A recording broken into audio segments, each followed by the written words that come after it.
오늘도 반갑습니다. 오늘 말씀은 마태복음 28장 18절에서 20절 같이 읽도록 하겠습니다. 마태복음 18절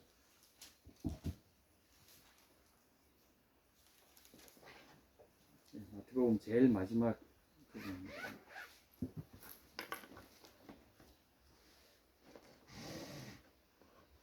제가 성경 두 가지 버전을 보다 보니까 옛날 번역, 새 번역 번갈아 가면서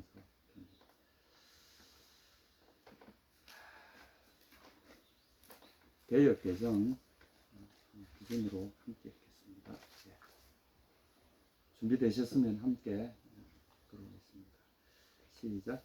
예수께서 나와 말씀하여 이르시되 하늘과 땅의 모든 권세를 내게 주셨으니 그러므로 너희는 가서 모든 족속을 제자로 삼아 아버지와 아들과 성령의 이름으로 세례를 베풀고 내가 너희에게 분부한 모든 것을 가르쳐 지키게 하라. 볼지어다 내가 세상 끝날까지 너희와 항상 함께 있으리라 하시니라. 아멘. 이건 너무나 유명한 구절이죠. 우리가 이걸 교회에서 이런 이름을 붙여놨습니다. 어떤 역사적으로나 어떤 명령보다도 가장 우선되고 지엄한 명령이다. 그래서 최고로 높은 명령, 지상명령 이렇게 이름을 붙인 것입니다. 굳이 그런 이름을 안 붙이더라도 모든 그리스도인들에게는 이 명령이 어떤 나갈 분명한 방향을 제시하는 그런 우리의 사명의 핵심이라고 볼 수가 있겠죠. 근데 이제 이 명령을 우리가 할 때 너무나 장엄하고 너무나 또 우리 개개인이 가서 또 이게 모든 선교사들이 또 이 구절을 근거로 막 이렇게 합니다. 저도 선교지에 이 구절로 가서 보니까 이 구절을 근거로 세례도 베풀고 가르치고 막 그렇게 했어요. 그게 근거가 되는 참 힘있는 말씀인데 개인이 사실은 이 말씀을 받기에는 모든 사람이 이 말씀을 받기에는 좀 벅찹니다. 두렵기도 하고 우리 개인적인 생각으로 이 말씀 앞에 딱 부딪히면 내가 어떻게 이런 느낌이 들지 않겠습니까? 사실은 이런 명령의 구조는 사실은 이 출애굽기 3장에서 우리가 볼 수가 있는데 모세가 출애굽을 그 명령을 받았을 때도 이 같은 먹먹함을 느꼈어요. 막막함과 두려움과. 그래서 오늘 함께 이 두 구절을 같이 이 문장 구조가 어떻게 보면 똑같습니다. 예수님의 이 명령 구조와 또 구약에 나오는 출애굽기 3장 12절부터 15절 사이에 있는 이런 명령 구조가 흡사하고 여기에서 우리에게 놀라운 어떤 진리를 보여줘요. 왜냐하면 지금 이 명령에 보면 명령의 모든 책임은 명령을 받는 사람한테 있잖아요. 그러니까 막막함을 느끼는 거죠. 제가 어떻게 이걸 합니까? 이렇게.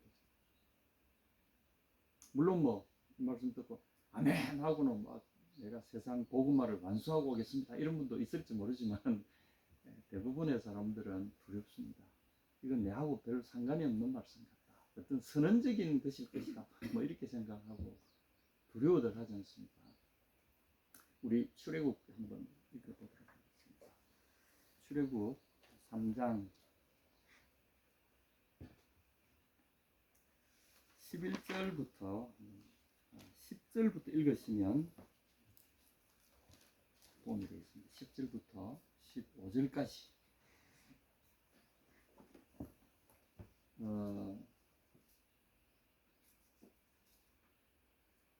준비되셨으면 함께 읽겠습니다. 시작.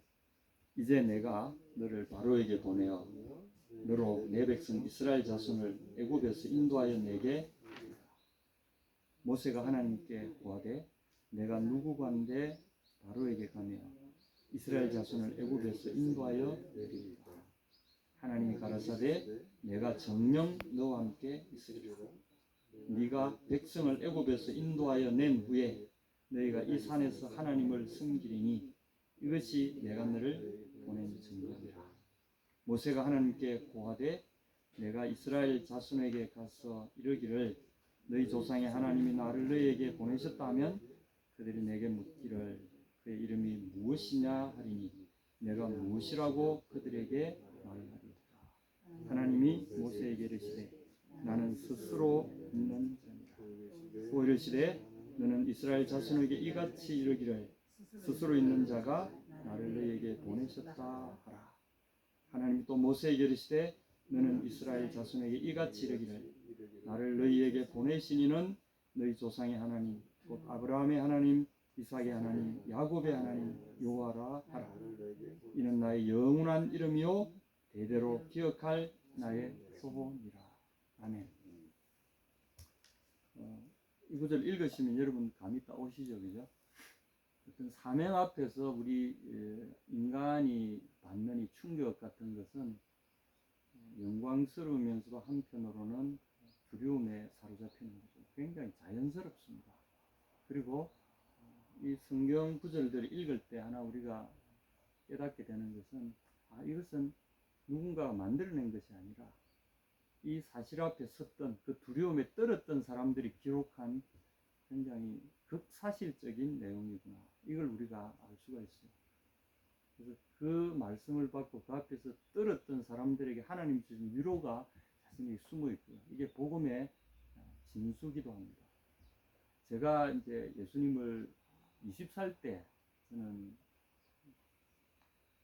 제 온전한 정신으로 예수님 믿어야지 하고 믿게 된 것 같아요. 그 이전에는 어릴 때 뭐 크리스마스 때 떡 얻어 먹으러 가고 교회에서 놀고 막 이런 기억들밖에 없는데 어릴 때부터 저를 전도하려고 학교 선생님이나 주위 친구들이 많이 애를 썼어요. 그런데 어떻게 보면 그것이 하나님의 손길이었다는 것은 제가 20대 때 예수님을 제대로 고백하면서 그때 제가 그때 내가 왜 이걸 몰랐을까? 그리고 그분들의 마음을 이렇게 아프게 내가 했을까?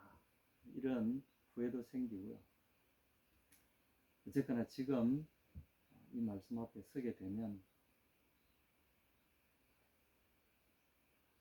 이분들이 먼저 이런 놀라운 사실 앞에 섰었구나.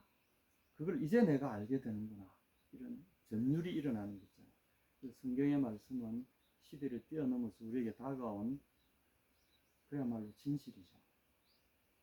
성경을 그냥 믿으라 이게 아니라 우리가 진실에 접근하는 과정이 필요한 것 같아요. 오늘 여러분 보시게 되면 그러면서 제가 하나님이라는 이 존재를 배우게 되고 선교 단체에도 제가 참석하고 또 뭐 교회에서도 열심히 이렇게 하면서 결국은 제가 선교사로서 목사로서 생기지만 누구나 다가 의문을 갖는 하나가 있어요. 그런데 그걸 아무도 설명해 주지 않는 아주 묘한 게 하나 있어요. 하나는 설명을 안 했다기보다는 그렇게 알고 있는 게 있어요. 그게 이제 하나가 여호와라는 우리 하나님의 성호죠. 오늘 출애굽기에 나오는. 그리고 또 하나는 예수라는 이름에 대한 의미에 대해서 물론 뭐 그 백성을 자기 죄에서 구할 자이시니라 그런 해석이 나와 있죠. 근데 이 둘이 굉장히 이렇게 연관이 있다는 사실을 하나의 그 놀라운 이름이 여기에 겹치고 있다는 사실을 우리가 잘 몰라요. 모르고 오늘 처음 읽었던 우리 마태복음 28장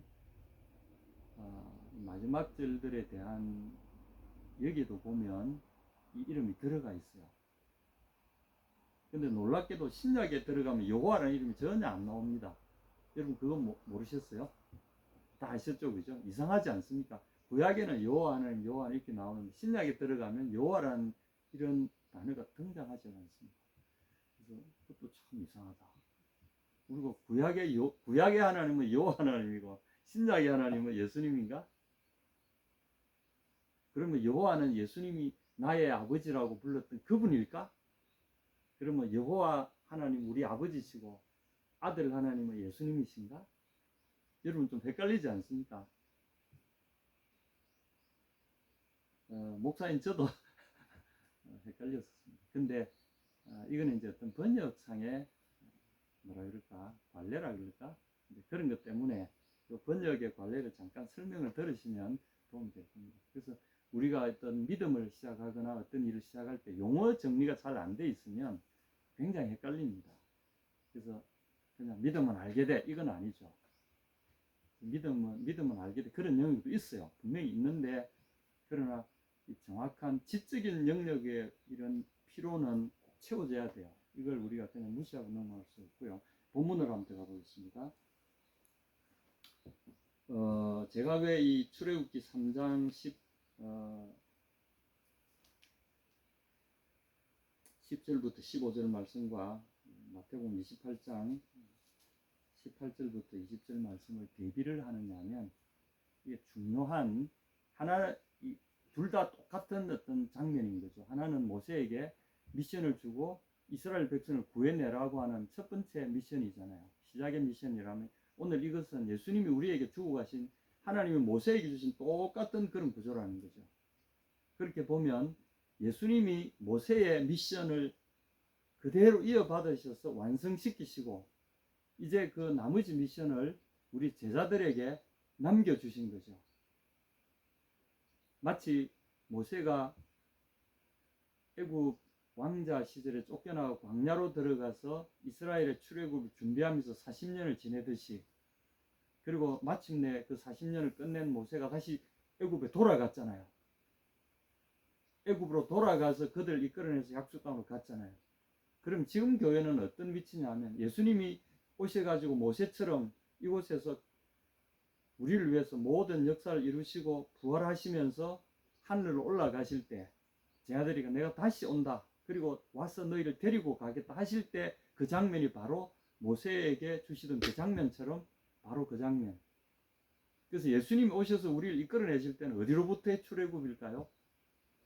세상으로부터 우리의 영원한 하늘에 고향으로 데려가시는 거죠. 모세에서는 출애굽의 구조가 이집트라는 땅의 나라로부터 가나안이라고 하는 새로운 땅의 나라로 새로운 통치 체계가 적용되는 이전 통치 체계가 없어지고 새로운 통치 체계가 있는 나라로 들어가는 그걸 이제 모형으로 보여주셨잖아요. 그 광야라는 중간에 40년이 끼어 있고 똑같이 교회도 그렇습니다. 예수님 오셔서 그 모든 일을 이루어 놓으시고 올라가시면서 우리에게 내가 다시 온다. 그때 되면 너희를 데리고 내가 다시 하늘로 너희를 다 내 나라로 영접하겠다. 그래서 제 아들이 요한복음 14장에 그렇게 물었잖아요. 어디로 가십니까? 내가 가는 곳에 그 길 너희가 알리라. 내가 곧 길이요 진리요 생명이다. 길, 아버지께로 가는 길이라고 그러셨잖아요. 그리고 이제 우리를 자기의 영광의 몸과 같이 변하게 하셔서 우리를 그 나라로 데리고 가시니까 내가 올 때까지 너희는 여기에 기다려라. 그리고 사람들에게 내 나라로 들어갈 사람들을 불러내고 세상으로부터 불러내고 그리고 그들을 준비시켜라. 내 백성들을 준비시켜라. 그것이 아버지와 아들과 성령의 이름으로 세례를 주고 그리고 가르치라는 거잖아요. 무엇을 위하여? 하늘의 백성의 마땅히 알아야 될 예법과 그리고 그들의 정체성과 그들이 어떤 존재라는 것을 가르쳐 지키게 하라. 하늘의 법도를 미리 땅에서 연습시키는 거죠. 이게 이제 새로운 하나님의 그 나라의 법도를 백성이 되려면 그 나라의 법을 지켜야 되잖아요. 그 법을 지켜라는 거죠. 새로운 나라에 대한 법이죠. 그래서 제자들이 이 명령 앞에 벌벌 떨고 있을 때 주님 말씀하십니다. 내가 너와 함께 있으리라. 어떻게? 영원히 세상 끝날까지 내가 오는 날까지 내가 너희와 함께 있으리라. 가시면서 하신 말씀이 내가 너희와 함께 있으리라. 놀랍죠. 그런데 오늘 이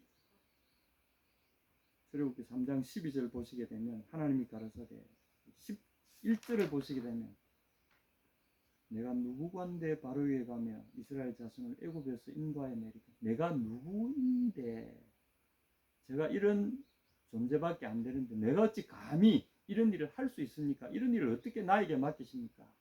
근데 예수님이 하나님이 이렇게 말씀하셨습니다. 바요메르 키에흐에 마크 이 여러분 제가 히브리어를 읽어 죄송합니다. 이 굳이 읽는 이유가 있습니다. 그가 하셨다. 히 에크예. 반드시 내가 있으리라. 임마크. with you. 너와 함께. 반드시 내가 너와 함께 있으리라. 너희 모든 가는 길에 그 미션을 이해하는 길에 내가 너와 함께 있겠다. 이 말씀 무슨 뜻인가요? 네가 가는 것 같지만 그 일은 내가 너와 함께 있어서 너를 통하여 내가 이루겠다. 이런 하나님의 주권적인 의지를 표명하신 거잖아요. 이게 사실은 복음의 비밀입니다. 오늘 여러분 마태복음 20장 한번 보십시오. 내가 세상 끝날까지 볼지어다. 내가 세상 끝날까지 너희와 함께 항상 함께 있으리라. 이제 번역이 조금 이래 됐는데 원문대로 하면 이래 됐습니다. 이두 에고 멧 헤몬 에이미 이래 됐습니다. 이두라는 말이 뭔지 압니까? 보라. 이것은 강조하는 말이죠. 여기에 히브리의 키 정말로 이 말하고 똑같습니다. 사실은. 참으로 하는 말을 감탄사로 바꿔놓은 겁니다. 그래서 정말로 참으로 보라 이렇게 이제 번역될 수 있는 말입니다.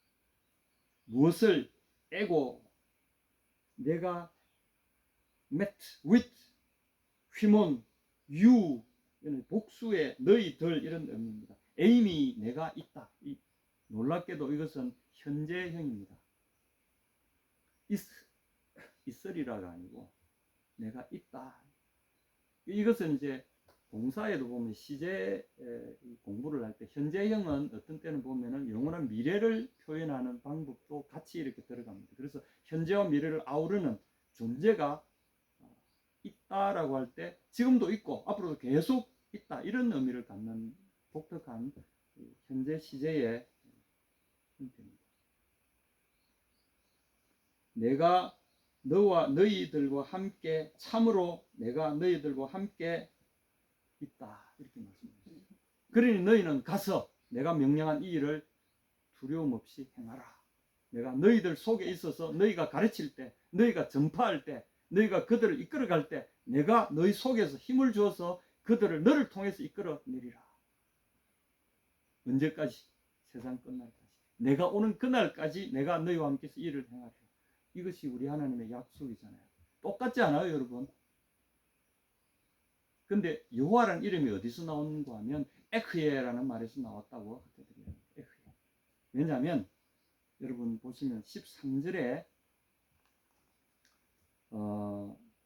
모세가 묻습니다. 하나님이 나를 너에게 보내셨다 하면 그들이 내게 묻기를 그 이름이 무엇이냐 하리니. 왜냐하면 그 당시에 이 애국부터 해가 이쪽에는 신들이 참 많아요. 이런 신 저런 신 몰렉 신 무슨 신도 많아요. 그렇다 보니 그러면 우리 신의 이름은 뭐냐? 우리도 이제 그들과 구분하기 위해서라도 우리 신이 필요하다. 이름을 알려다오. 그냥 조상의 하나님 이렇게 하지 말고 아브라함의 하나님 이렇게 부르지 말고 엘로힘이라고 부르는 하나님이라고 번역된 이 말은 그냥 서양에서는 제우스라는 이름으로 쓰여서 이게 이제 헬라어로 번역되면 데오스 이렇게 이제 번역이 되면서 각 민족마다 하나님이라고 하는 이런 단어는 광범하게 퍼져 있는 신에 대한 일반 명사죠. 그런데 고유 명사가 필요하다는 거죠. 고유 명사를 우리에게 알려달라. 그러니까 하나님 이렇게 말하십니다. 하나님이 또 모세에게 이르시되 15절에 너는 이스라엘 자손에게 이같이 이르기를 나를 너희에게 보내신 이는 너희 조상의 하나님 곧 아브라함의 하나님 이삭의 하나님 야곱의 하나님 그리고 여호와라 하라. 14절에 하나님 모세에게 이르시되 나는 그리고 당신의 이름을 밝히십니다. 근데 이름이 12절에 나와 있던 내가 정녕 너희와 함께 있으리라 하신 이 단어를 여기다가 넣으십니다. 왜냐하면 에크에 있으리라 한 것은 동사로 쓰였잖아요. 12절에서는 내가 너와 함께 있으리라. 이 말은 이제 히브리 동사는 조금 복잡하긴 한데 앞에 접두어가 들어갑니다. 그래서 이 인칭 접두어가 들어가가지고 앞에 에 또는 이 그 다음에 t 이런 말이 들어가면 에 하면은 이 하면은 그가 또는 제3인칭이 되고요. 에 하면은 내가 1인칭이 되고 그 다음에 앞에다가 또 태 이런 말 쓰면은 네가 유 이런 의미로 이렇게 접두를 앞에 붙이는 독특한 동사 구조를 갖습니다. 여기서 이 갖는 것은 12절에서 이 갖는 것은 에크의 이 말은 내가 있다. 이런 의미를, 현재와 미래의 동사가 합쳐진 그런 의미를 갖습니다. 에흐에, 내가 있다. 그냥 있다는 것은 의미가 없으니까 여기서는 뒤에다가 조사를 붙여놨죠. 너와 함께. 요 말을 딱 넣어놨어요. 그러니까 이 말은 두 개가 합쳐져야 제대로 된 의미가 됩니다. 왜냐하면 그냥 있다라고 하는 우리의 영어에는 뭐 비동사라고 그러죠. 있다. 이거는 어디에 있다 또는 존재한다 이런 이제 말로서 쓰일 수 있는데, 여기서는 존재한다라는 의미가 아니라 너와 함께 있다는 거죠. 실제 너희 삶 가운데 너와 함께 동행한다는 의미에서 있다, 너와 함께 한다 이런 의미로 쓰여졌는데, 번역은 보면은 이 14절의 번역은 스스로 있는 자, 이것은 존재한다는 의미로 번역을 했기 때문에 이게 이제 동문서답이 되는 거죠. 그래서 굉장히 어려운 번역 중에 하나가 이 14절입니다. 그래서 거의 대부분의 번역이 이 번역법을 따라서 그냥 존재한다는 의미로 나는 스스로 존재한다 이렇게 번역해요. 왜냐하면 이 말 자체는 번역하기가 굉장히 이상해요. 요 자체로 보면은 히브리 문구 그대로 보면 에흐에 아시에르 에흐에 이렇게 대답했어요. 나는 스스로 있는 자니다. 요 번역문은 단어가 3개가 들어가 있어요. 에흐에 아시에르 에흐에. 이 말을 이제 영어로 옮기면은 I shall be that I shall be. 여러분 이해가 되십니까? 내가 있을 것이다. 곧 있을 것이다. 이것은 이제 됐더라는 말을 뒤에 설명하는 관계 대명사로 본다면 에흐에라는 그것을 설명하는 문은 됐때 뒤에 나오는 문장이 설명합니다. 어떻게? 아시에르 에흐에 있을 것이다. 내가 있을 것이다 라고 하는 내가 있을 것이다. 이게 이분의 이름이라는 거죠. 여러분 신기하지 않습니까? I shall be that I shall be. I shall be who I shall be. I shall be 내가 있을 것이라고 하는 I shall be. 왜 이렇게 표현하셨을까? 그 뒤에 또 보시게 되면 뒷부분에 스스로 있는 자가 나를 너에게 보내셨다 하라. 14절에 스스로 있는 자라는 표현이 2번 나오잖아요. 앞부분에 하나 나오고 뒷부분에 나오고, 앞부분에는 아시에르 에흐에 아시에르 이렇게 되어 있습니다. 근데 뒷부분에 스스로 있는 자로 번역된 것은 아시에르 하나만 적어놨어요. 그러면 앞에 있는 아시에르 에흐에 아시에르는 그러면 뭐냐? 뒤에 있는 아시에르는 에흐에 하고 앞에 있는 에흐에 아시에르 에흐에, 이거는 도대체 왜 똑같이 번역해 놨냐는 거죠. 왜냐하면 똑같은 의미로 썼으니까 그렇게 됐습니다. 그런데 앞에 나오는 3 단어와 뒤에 있는 한 단어는 뭐가 다를까? 이는 히브리 문법의 강조 용법에 해당됩니다. 그러니까 반복하는 거죠. 반복함으로써 강조하는 겁니다. 그러니까 강조한다는 말은 에흐에 아시에르 에흐에, 이 말은 내가 확실히 있을 것이다. 이게 내 이름이다. 이런 것입니다. 뒤에 생략된 이름 때문에 너와 함께라는 말을 생략해버렸죠. 12절에 나온 에흐에 이걸 그대로 갖다 쓴 겁니다. 문장구조 이해가 되시겠습니까? 그러니까 모세가 하나님 어떻게 나를 혼자 보내시니까 저 못합니다. 이렇게 하니까 내가 너와 함께 가줄게. 확실히 가줄게. 이렇게 얘기해요. 그러고 나서 그것도 못 믿어가지고 하나님 백성들이 나를 보냈다고 하는 하나님 이름을 물으면 그것도 제가 뭐라고 해야 됩니까? 저 못 갑니다. 그러니까 주님이 똑같은 답변을 하시는 거예요. 내가 간다고 했잖냐. 확실히 너와 함께 가줄게. 확실히 너와 함께 있으리라 한 분이 너를 그들에게 보냈다고 말해라. 이제 이해가 되십니까? 이게 12절에서 14절까지 나온 문맥이 우리에게 주는 의미입니다. 그래서 하나님의 이름은 너무나 거룩하기 때문에 후대에 와서 이 이름을 또 다른 단어, 이 에흐에란 말은 1인칭 미완료 형태라 이래 부르는데, 미완료라는 말은 이제 과거가 아니라 아직 계속되고 있다는 이 의미죠. 행동이 완료되지 않고 계속되고 있으니까 현재거나 미래의 시제를 통합하는 것이 미완료입니다. 그 1인칭이니까 내가 있을 것이다. 너와 함께. 그러니까 뒤에 자연스럽게 나오는 것이 미래는 확 열려 있으니까 영원이죠. 영원히. 끝이 없이 너와 함께 있을게. 이렇게 이제 이야기하신 겁니다. 주님이 가시면서 하신 말씀하고 똑같은 시제 구조를 갖고 있습니다. 만약에 신약이 히브리어로 기록됐다면 똑같이 에흐에, 임마크 이렇게 기록하셨을 거라는 거죠. 똑같은 구조라는 거죠.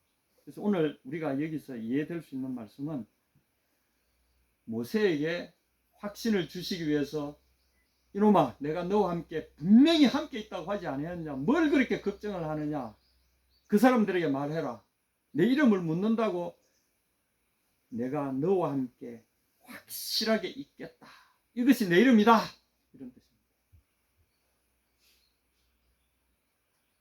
그래서 주님이 구약에서 이런 말씀을, 이 출애굽 이후에 이런 말씀을 많이 하십니다. 내가 이래 하서 구원을 이루리니 그들이 내가 여호와인 줄 알리라. 그들이 내가 여호와인 줄 알리라. 이게 무슨 의미일까요? 내가 이 백성들과 함께 있는 그들의 신인 줄 그들이 알게 될 것이다. 내가 행하리니, 그들을 통해서 내가 행하리니. 여러분 똑같은 구조 아니겠습니까? 이 에흐의 의미를 알게 되시면 내가 여호와인 줄 그들이 알리라.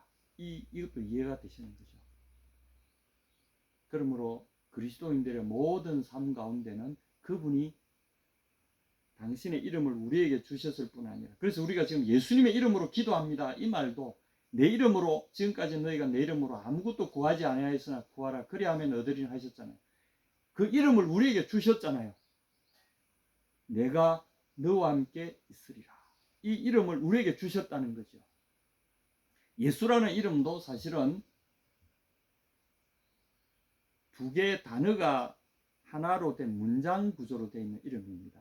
그냥 예수가 아니라 영어로 지저스, 이러니까 더 이상하게 되어버리는데, 원래 이게 예슈아 이렇게 발음하는 히브리 이름입니다. 예슈아. 이걸 이제 줄여든 입장인데, 옛날에 분리된 원래 이름은 예호슈아. 들어본 것 같지 않습니까? 여호수아. 그 이름을 번역을 여호수아로 번역했는데 원래 이름은 예호슈아입니다. 예호가 뭐냐면 여호와 이겁니다. 슈아는 야샤라고 하는, 이샤라고 하는 구원한다라고 하는 동사에서 나온 명사죠. 그러니까 여호와의 구원, 이런 의미가 있습니다. 그분이 우리에게, 우리와 함께 계신 그분이 우리에게 오셔서 친히 우리와 함께 사시면서 그분의 구원을 구체화시켜 주신 분, 그분이 우리의 주님이신 예호슈아, 예슈아, 예수. 우리 믿음의 정확한 핵심이 바로 이겁니다. 이 이름만 우리가 잘 알아도 우리 믿음의 정수가 그대로 드러나는 거예요. 그래서 내가 너와 함께 있겠다, 이게 그냥 빈말로 하신 게 아니고요, 일관되게 당신의 백성을 불러내시면서 우리에게 주신 당신의 약속이기도 한 놀라운 약속이 담겨진 이름이죠.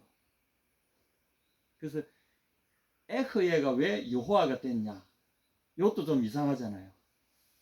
시간이 많이 없기 때문에 간략히 그냥 말씀드리고 오늘 말씀을 정리하겠습니다. 이 에흐예란 말이 3인칭으로 될 때 원래 이 동사는 하야라고 하는 동사입니다. 그가 있을 것이다, 또는 그가 있다, 이렇게 번역돼서 하야라는 것이 1인칭이 되면, 3인칭은 하야가 되는데 1인칭이 되면 에흐예 이렇게 됩니다. 여러분 뭐 히브리 복잡한 거 이해 안 하셔도 되지만 그렇다는 것만 알고 계시면 됩니다. 그러면 에흐야가 왜 1인칭이 되면 에흐야가 되는데, 하야라는 동사가 3인칭이 되면 그러면 3인칭, 또 이게 완료형이 있고 3인칭 미완료형이 있어요. 그래서 이게 3인칭 완료형은 하야라고 하는데, 이게 3인칭 미완료형이 되면요 이흐예 이렇게 됩니다. 이흐예, 그 다음에 1인칭이 되면 에흐예. 그런데 이 동사하고 옛날부터 똑같이 쓰던 단어가 하나 있는데, 그게 하바라고 하는 동사입니다. 하바. 똑같이 스위치에가 쓰던 아람어를 차용해서 썼기 때문에 아람 시절부터 이렇게 차용해서 쓰던 단어가 하야라는 동사와 똑같은 단어가 하바라고 하는 동사였어요. 발음이 하야, 똑같이 발음도 되고 하바 또는 하와 이렇게 발음할 수 있는. 그래서 후대의 이 이스라엘 사람들이 에흐예, 이것이 3인칭화 될 때 이흐예라고 하는 말을 똑같이 단어로 독립된 고유 명사로 쓰게 되면 일반 사람들이 쓰는 말하고 섞여 버리잖아요. 이걸 좀 특별하게 분리해서 일반 사람들이 쓰지 않는 단어로 독특한 명사를 만들어야 되는데 원래가 동사인데 일반적으로 쓰이던 말인데 그걸 이제 하기 위해서 고안한 것 같아요. 그래서 하바라고는 동사에다 똑같은 이름 그 의미에 갖는 그 단어에다가 거기다가 발음을 원래 이거는 예후 이렇게 발음하는 그가 있을 것이다. 이거를 그 뒤에는 발음을 이 이스라엘 사람들이 하지 않게 됩니다. 그 3인칭을 쓰게 되면서 예후라고 하는 단어를 쓰게 되면서 발음을 하지 않게. 왜냐하면 하나님의 이름을 참는 데 일컫는다 하는 두려움 때문에 문자만 쓰게 됐어요. 그래서 여러분 요 보면은 요런 제가 여러분 보이실지 모르겠는데 점을 하나 찍습니다. 요렇게 조그만 점을 하나 찍고 그 다음에 이제 H에 해당되는 단어를 하나 쓰고요. 그 다음에 길게 된 Y에 해당되는 그런 단어를 하나 쓰고 그 다음에 또 H에 해당되는 걸 씁니다. 그렇게 해가지고 발음을 하지 않아요. 그대로 발음, 옛날 발음을 하게 되면 뭐 여러 가지 이제 학자들이 썰이 있는데 이건 이제 거룩한 네 가지 뭐 문자라 해가지고 문자 네 가지 해서 뭐 말이 참 많은데 이 발음에 대한 연구는 참 많이 하는데 이 의미를 전체적으로 해석하는 의미에서는 별로 이렇게 안 해요. 좀 이유를 모르겠는데 그러나 발음이 중요한 건 아니에요. 어쨌거나 하야라는 동사가 하바라는 동사를 사용하면서 이게 3인칭 미완료형으로 가면서 이름을 그렇게 하는 거죠. 근데 이스라엘 사람들이 이름을 지을 때 동사를 많이 차용합니다. 그렇게 하면서 그걸 3인칭 동사를 이름으로 줘요. 예를 들면 여러분이 잘 아시는 아브라함의 아들이 누굽니까? 이삭. 이삭의 아들이 누굽니까? 야곱. 아브라함은 이제 명사라고 치면은 그 뒤에 나오는 두 아들의 이름은 다 동사입니다. 이츠하크는 차하크라고 하는 이 단어인데 웃는다는 뜻이죠. 또는 비웃음을 포함한. 그런데 차하크의 3인칭 그 미완료형은 이츠하크입니다. 원래 이삭이라는 이 말을 이츠하크를 우리말로 이렇게 순하게 번역한 겁니다. 이츠하크입니다. 우리 뭐 보리 이삭, 나락 이삭 이렇게 쓰는데 그 이삭이 아니고 이츠하크. 그가 웃을 것이다. 그 다음에 그 아들의 이름은 또 뭡니까? 야곱이죠, 그죠? 야고보 뭐 이렇게 쓰기도 하고 뭐 야콥 이렇게 하기도 하고 또 영어로는 제이컵 하는데 그게 이제 왜 야가 앞에 갔냐면 이게 또 3인칭 형태입니다. 그래서 야콥은 그가 발목을 잡을 것이다. 그가 발목을 잡았다. 또는 그가 발목을. 그래서 이름을 3인칭 형태로 쓰고 그걸 완료형으로 쓰든 미완료 형태로 쓰든 하여튼 3인칭으로 바꾸어 부릅니다. 동사. 그렇게 해서 그거를 어떤 고유명사화하는 것이 관례죠. 그래서 우리 하나님의 이름도 그런 관례를 통해서 아마 된 것 같아요. 그래서 에흐예라고 1인칭 단어를 3인칭으로 바꿔서 쓴 게 사실은 예후라고 발음될 것으로 추정되는 지금 발음하지는 않습니다. 그래서 그것은 의미는 그가 계실 것이다. 이런 명백합니다. 그래서 오늘날 원래 이름은 내가 너와 함께 있다 또는 있을 것이다. 영원히 이런 의미를 갖는 그 단어라는 사실을 여러분 기억해 두시면 오늘 말씀이 좀 이해하는 데 도움이 될 겁니다. 주님이 우리에게 약속하셨어요. 세상 끝날까지 내가 너와 함께 있을 것이다. 이것이 여호와 하나님이 내가 너와 함께 확실히 너와 함께 있을 것이다. 약속해 주신 그분이 우리에게 그 약속을 어떻게 실현하셨습니까? 바로 예수라는 이름 속에서 오신 한 인물을 통해서 그분의 아들이 우리에게 친히 오셔서 아버지 품속에 있는 독생하신 하나님이 당신의 어떠하신 우리에게 나타내 보이셨잖아요. 그리고 그분이 다시 가시면서 우리를 데리러 오실 출애굽의 완성을 위한 약속을 모세에게 주시듯이 우리에게 그 미션을 남겨두시고 출애굽할 준비로 그 백성을 모아라고 하는 미션을 주시면서 내가 올 때까지 내 백성을 다 모아놓고 천국의 율법을 지키는 준비를 해서 천국 백성들을 준비시켜 놓아라. 그때까지 내가 너희와 항상 함께 있을 것이다. 그리고 있다. 그래서 오늘 여호와 하나님이 예수라는 예호슈아라는 이름으로 우리에게 다시 오셔서 그분의 오심을 준비하게 하셨는데, 교회는 사실은 그 일을 하는 기관이죠. 여러분, 오늘 이 말씀을 기억하실 때 내가 너와 함께 있다. 그래서 절대 고독을 절대 소망으로 바꾸신 그분의 약속, 그분의 이름 속에 있습니다. 그리고 그분의 이름은 우리에게 하신 변개할 수 없는, 하늘과 땅은 다 없어질지라도 내 말은 없어지지 않으신 그 약속, 그 언약의 핵심이 그분의 이름 속에 있다. 그 이름을 우리에게 언약으로 주셨다는 사실, 여러분 기억하시기 바랍니다. 내가 함께 있으리라. 그래서 어떤 절망이 오더라도 우리는 절망스럽지 않은 이유가 있죠. 우리와 함께 계시기 때문에. 이것이 오늘 하나님의 메시지입니다. 주님께서 함께 계신 것을 여러분 삶 가운데 그분이 증명해 보이실 것입니다. 아멘.